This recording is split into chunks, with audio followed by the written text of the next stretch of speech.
जय हिंद, वंदे मातरम। स्वागत है आपका अपने चैनल SES क्लासेस में। आशा करते हैं आप लोग अच्छे होंगे और अच्छे से अपनी परीक्षा की तैयारी कर रहे होंगे। लगातार हम लोग अपने चैनल पर सभी प्रतियोगी परीक्षाओं के लिए तैयारी करा रहे हैं। अब हम उत्तर प्रदेश जो कि होमगार्ड परीक्षा 2026 में होने वाली है, उसके लिए एक स्ट्रेटेजी वीडियो बना रहे हैं। तैयारी कैसे करें जिससे कि हमारा स्कोर 80 प्लस बन सके।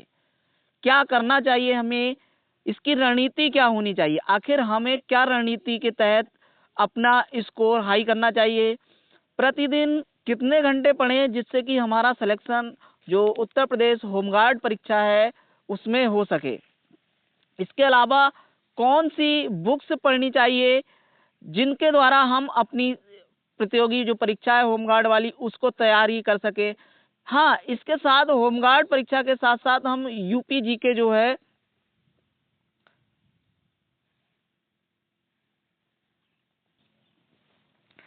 जिससे कि हम यूपी जो कांस्टेबल परीक्षा है उसकी भी तैयारी एक साथ कर सकें।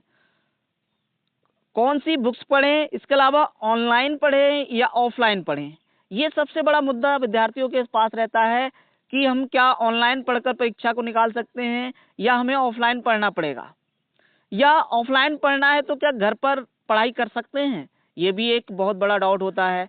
इसके अलावा अगर हमें ऑनलाइन पढ़ना है तो कौन सा कोर्स या किस का कोर्स लें जिसके द्वारा हम पूरा अपना सिलेबस कंप्लीट कर सकें। इन सारी बातों को हम लोग डिस्कस करेंगे, लेकिन इससे पहले हम देखते हैं कि हमारी जो होमगार्ड परीक्षा है वो होने वाली है। आपको पता ही होगा, इसकी डेट, हमारी परीक्षा की डेट आ चुकी है। इसकी डेट जो है हमारी, आपको पता है, 25, 26 और 27 अप्रैल को होगी। तो इसके मद्देनजर हम लगातार अपने चैनल पर इसके क्लासें देंगे और इसकी जो भी PDFs हैं, चाहे जीके हिस्ट्री है, पॉलिटी है, यूपी जीके है, जितनी भी PDFs होंगी आपको फ्री में प्रोवाइड कराई जाएंगी हमारे टेलीग्राम चैनल से। जरूर जुड़िएगा, जिसका लिंक डिस्क्रिप्शन में दे देंगे। चलिए शुरुआत देखते हैं। पहले तो हम देखते हैं कि होमगार्ड जो परीक्षा का नोटिफिकेशन, उस नोटिफिकेशन में हमें पता होना चाहिए कि कुल टोटल जो पद हमारे पास कितने हैं। 41,424 पदों पर ये भर्ती हो रही है। आप फ्रेंड्स, आपको पता होना चाहिए ये ओपन भर्ती नहीं बल्कि जिला वाइज ओपन भर्ती का मतलब ये पूरी यूपी की मेरिट नहीं लगेगी बल्कि जिला वाइज मेरिट लगेगी, यानी हर जिले की अलग अलग मेरिट होगी। तो उसके हिसाब से आपको तैयारी भी उसी हिसाब से करनी पड़ेगी। अब आपको बताते हैं, देखिए जिला वाइज आपको वैकेंसी भी दे के रखी है। हमारा नोटिफिकेशन आपको हमारी टेलीग्राम चैनल पर मिल जाएगा होमगार्ड का, जिसमें आप अपने जिले से संबंधित जितनी भी वैकेंसी हैं वो आप लोग देख सकते हैं अपने जिला से संबंधित। चलिए, असली मुद्दा हमारे पास आता है सिलेबस का। आखिर सिलेबस क्या है और इस सिलेबस से हमें क्या सीख लेनी चाहिए। आपको पता है जो लिखित परीक्षा का जो पाठ्यक्रम है वो जारी कर दिया गया है, जिसमें कि सामान्य ज्ञान, टोटल केवल सामान्य ज्ञान पूछा जाएगा, जिसमें प्रश्नों की संख्या कितनी होगी, 100। सभी प्रश्न कैसे होंगे, वस्तुनिष्ठ टाइप के होंगे, अर्थात ऑब्जेक्टिव टाइप के होंगे प्रत्येक प्रश्न। और समय कितना होगा, 2 घंटा। कहने का अर्थ है 100 प्रश्नों के लिए 100 नंबर की परीक्षा होगी और ये परीक्षा जो होगी वो ऑब्जेक्टिव टाइप की होगी। चलिए आगे चलते हैं। इसका जो डिटेल्ड पाठ्यक्रम है ये रहा हमारा। अब इस फ्रेंड्स, सबसे बड़ी गलती क्या होती है छात्रों की कि वो सिलेबस को गहनता से अध्ययन नहीं करते हैं और ऐसे ही कुछ भी पढ़ने लगते हैं। कुछ भी नहीं पढ़ना है, आपको क्या करना है, कॉपी लेना है और एक पेन लेकर पहले सिलेबस का पॉइंट टू पॉइंट क्या क्या सिलेबस दिया है उसको एक पेज पर लिखकर और अपने सामने टांग लेना है और उसके अकॉर्डिंग ही हमें क्या करना है, तैयारी करना है। सामान्य ज्ञान, देखिए सामान्य ज्ञान में सामान्य विज्ञान हो गया, भारत का इतिहास हो गया, भारतीय संविधान हो गया, भारतीय अर्थव्यवस्था हो गई एवं संस्कृति हो गई। इसके अलावा भारतीय कृषि, वाणिज्य, व्यापार, भारत की जनसंख्या, पर्यावरण, नगरीकरण, भारत का भूगोल, उत्तर प्रदेश के प्राकृतिक संसाधन, उत्तर प्रदेश की शिक्षा संस्कृति और सामाजिक प्रथाओं के संबंध में विशिष्ट जानकारी, उत्तर प्रदेश में आयोजित प्रमुख मेले स्थानीय त्योहार, खेल पुरस्कार एवं उपलब्धियां। उत्तर प्रदेश में राजस्व, पुलिस एवं सामान्य प्रशासनिक व्यवस्था, मानवाधिकार, आंतरिक सुरक्षा तथा आतंकवाद।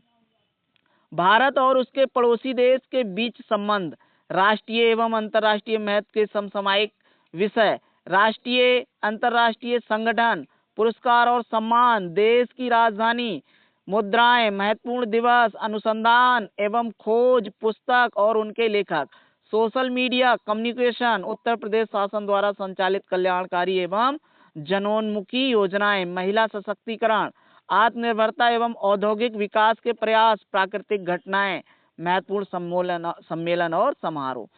तो ये जितने भी पॉइंट्स हैं, इन सभी पॉइंट्स को आपको कॉपी में या हार्ड कॉपी निकलवा लेना है और अपने सामने टेबल स्टडी के सामने रखना है, जिससे कि एक एक पॉइंट की गहन अध्ययन किया जा सके। अब बात आती है कि हमें क्या पढ़ना है, लेकिन इससे पहले आपको पता होना चाहिए कुछ चीजें, जैसे कि हम बताते हैं आपको, ये तो हमारा जो जिला वाइज वैकेंसी, कितनी वैकेंसी जिले में है। और देखिए, इसमें कुछ आरक्षण भी आपको मिलेगा। जिस तरीके से आरक्षण होता है हमारा, ओबीसी का 27%, एससी का 21%, बाकी जिसका जितना होता है वो सारा रिजर्वेशन आपको मिलेगा। जो आपको पता है, फॉर्म हमारे भरे जा चुके हैं, और फॉर्म भरे जाने के साथ फ्रेंड्स, पहली चीज कि हाँ, कौन सी किताबें पढ़नी चाहिए। तो किताबों में आपको हम बता रहे हैं, किताबों में आपको क्या पढ़ना है। तो आपको लूसेंट, जो मोटी वाली किताब है लूसेंट, इसको ले आना है। इसके अलावा अगर आपने कहीं भी नोट्स आपको प्रोवाइड हो रहे हैं, तो वो नोट्स अगर आपने पढ़ रखे हैं तो उन नोट्स के द्वारा आप पढ़ सकते हैं। लगातार नोट्स होना जरूरी है, चाहे वो बुक्स के रूप में हो या प्रिंटेड आपने निकलवाए हो, फोटोस्टेट के माध्यम से, कैसे भी हो, नोट्स जो है वो होना चाहिए। और इसके अलावा जो करंट अफेयर है, करंट अफेयर के लिए आप लोग जो मंथली मैगजीन आती है, पिछले लगभग एक वर्ष का जब भी परीक्षा होगी उससे एक वर्ष पुराना जितना भी प्रत्येक मासिक जो करंट अफेयर होता है, उसको आपको पढ़ लेना है। दूसरी चीज क्या है, दूसरी चीज आती है हमारी कि आखिर हमें ऑनलाइन पढ़ें या ऑफलाइन, ऑनलाइन या ऑफलाइन पढ़ना चाहिए। तो इसमें यही सजेशन है कि अगर आपने बिल्कुल भी नहीं पढ़ा है तो पहले आप ऑनलाइन क्लास किसी का बैच ज्वाइन कर लें और थोड़ी समझ विकसित कर लें। समझ विकसित करने के बाद आपको ऑफलाइन पढ़ने की ओर जाना चाहिए, क्योंकि ऑफलाइन जो है वो, अगर आप सीधे ऑफलाइन पढ़ने बैठ गए तो आपका मन उतना लगेगा नहीं पढ़ने में और आपको चीज़ें समझ में नहीं आएंगी। तो पहले ऑनलाइन पढ़कर उसके बाद अगर ऑफलाइन, अगर आप पहले ही पढ़े हुए हैं तो आपको ऑनलाइन की तरफ नहीं जाना है, आपको ऑफलाइन की ही तरफ जाना है और ऑफलाइन ही स्टडी लगातार करते रहना है। कितना पढ़ें इस बारे में आपके ऊपर डिपेंड है कि आप कितना पढ़ सकते हैं। जितना मैक्सिमम हो सकता है, जितना अधिक आप पढ़ सकते हैं पढ़ें। और पढ़ने के लिए कौन सा समय बेस्ट रहेगा, तो अगर आप रात में जाग सकते हैं तो रात में पढ़ सकते हैं, अगर आप रात में नहीं जाग पाते हैं तो दिन में पढ़ना पॉसिबल हो तो आप दिन में पढ़ सकते हैं। इसके अलावा अगर ऑनलाइन कोर्स लेना है तो किसका कोर्स लें, ये समस्या होती है। तो आप लोग पहले जितने भी ऑनलाइन कोर्स जिन लोगों ने लॉन्च किया है, जिन चैनलों पे लॉन्च है, तो आप वहाँ जाकर उनकी डेमो क्लास जरूर देखें। डेमो में आपको पता लग जाएगा कि ये टीचर जो है वो किस तरह की क्लास दे रहा है। तो डेमो अब अवश्य देखें। डेमो देखकर उनका जो कोर्स है वो ले सकते हैं, बाय कर सकते हैं। और हाँ, हमारे चैनल पर भी इसके लिए लगातार प्रैक्टिस कराई जाएगी। अगर आपको समझ में नहीं आ रहा है तो हमारे चैनल से भी जुड़ सकते हैं। और इसकी फ्री पीडीएफ, जितना भी स्टडी मटेरियल है, हम आपको बिल्कुल फ्री प्रोवाइड कराएंगे। हमारे जो चैनल है उसका टेलीग्राम का लिंक हम डिस्क्रिप्शन में दे देंगे और उससे जुड़ जाएं, बिल्कुल फ्री पीडीएफ आपको मिलेगी। इसी के साथ हम अपनी क्लास समाप्त करते हैं। हाँ, अगर आपको वीडियो अच्छी लगी तो लाइक और सब्सक्राइब जरूर करिएगा दोस्तों। और लगातार स्टडी करते रहिएगा, क्योंकि आपका पेपर जो है वो 25, 26 और 27 अप्रैल को है और ज़्यादा समय नहीं बचा है आपके पास, इसलिए लगातार स्टडी करते रहिएगा। जय हिंद, जय भारत।